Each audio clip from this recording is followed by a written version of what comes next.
Vivam! Bem-vindos a mais uma Zona Nerd de Equilíbrio Químico. Hoje vamos resolver o exame de 2021, segunda fase, a questão 1.3. Num reator com a capacidade de 1,0 litros, contendo uma mistura gasosa de bromo, cloro e cloreto de bromo, à temperatura T, ocorre a reação exotérmica traduzida por... O facto de ser exotérmica pode ou não interessar para a resolução do problema em diferentes fases. Vamos ver.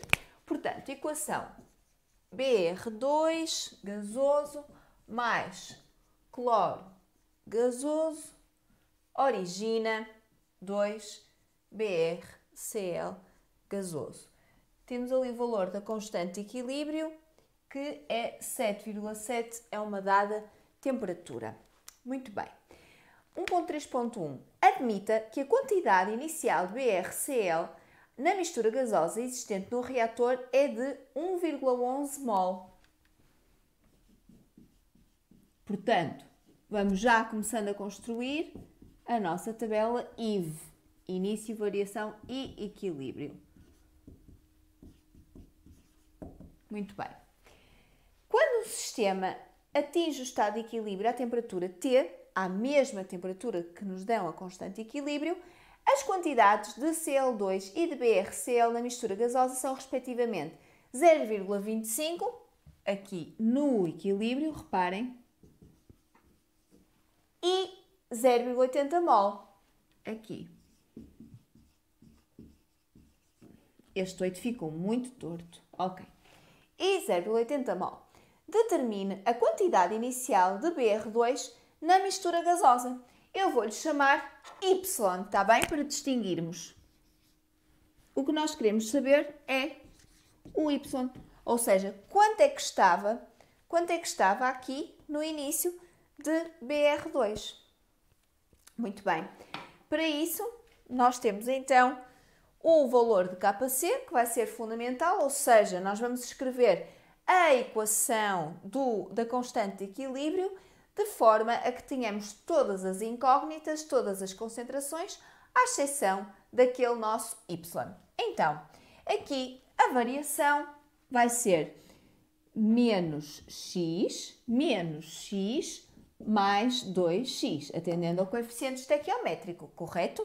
Então, aqui há de ser y menos x, aqui o x é igual ao 0,25, muito bem, e aqui nós sabemos que 1,11 mais 2x dá 0,80. Porquê? Porque nos disseram que no equilíbrio estava lá 0,80.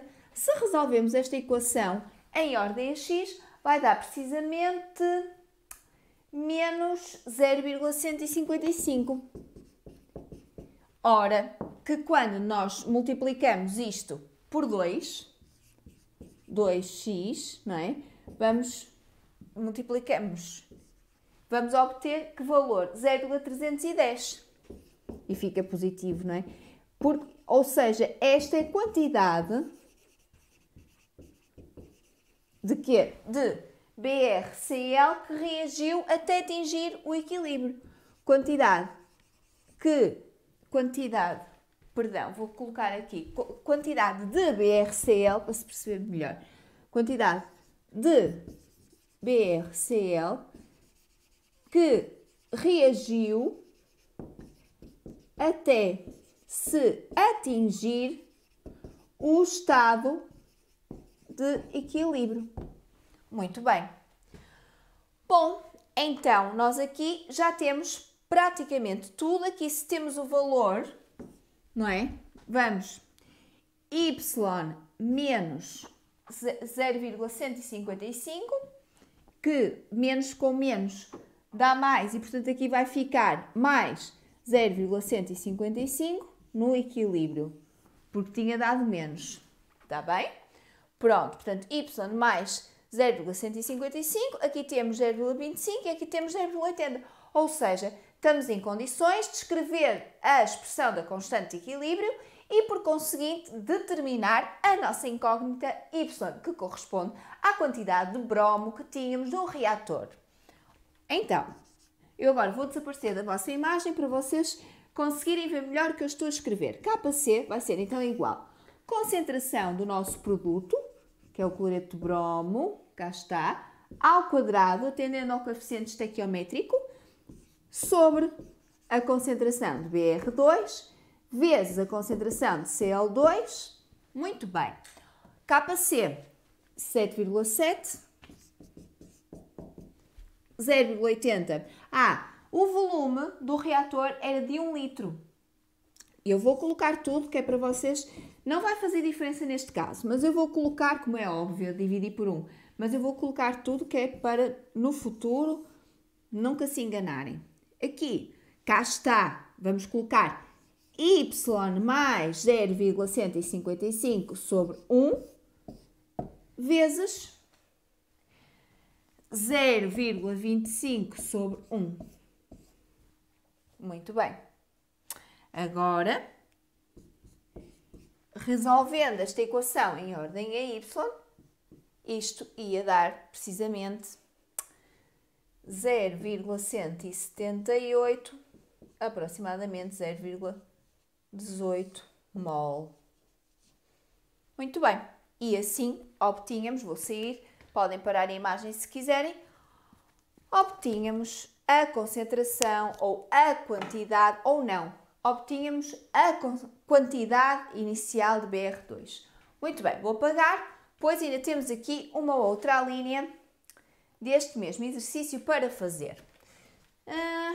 E vou deixar a equação química, com licença. Vamos lá agora só apagar aqui esta parte, assim, para que não perturbe o raciocínio. Pronto. Só falta um bocadinho.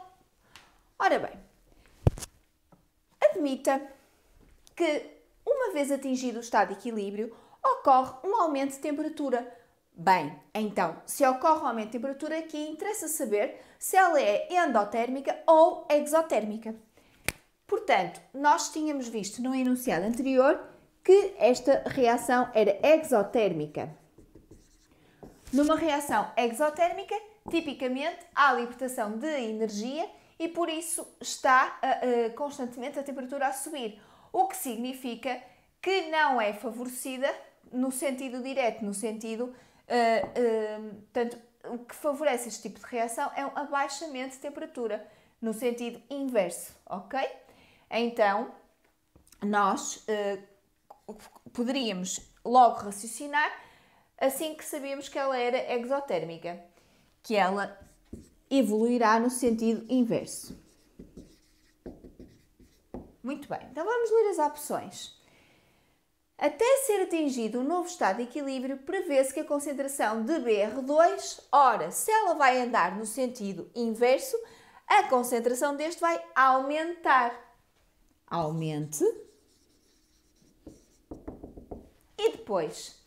E que a variação das concentrações de BR2 e Cl2, portanto, esta variação, apesar das quantidades delas no equilíbrio serem diferentes, a variação vai ser igual. Porquê? Porque a proporção entre elas é de 1 para 1. Igual. E com isto, chegaríamos à conclusão que é a hipótese D. Muito bem. Ok, está feito. Espero que tenham entendido e continuem atentos. Não se esqueçam, estudem a aula, baixem os slides, tirem apontamentos das nossas aulas e depois façam os exercícios da Zona Nerd para ficarem com a preparação impecável. Até à próxima!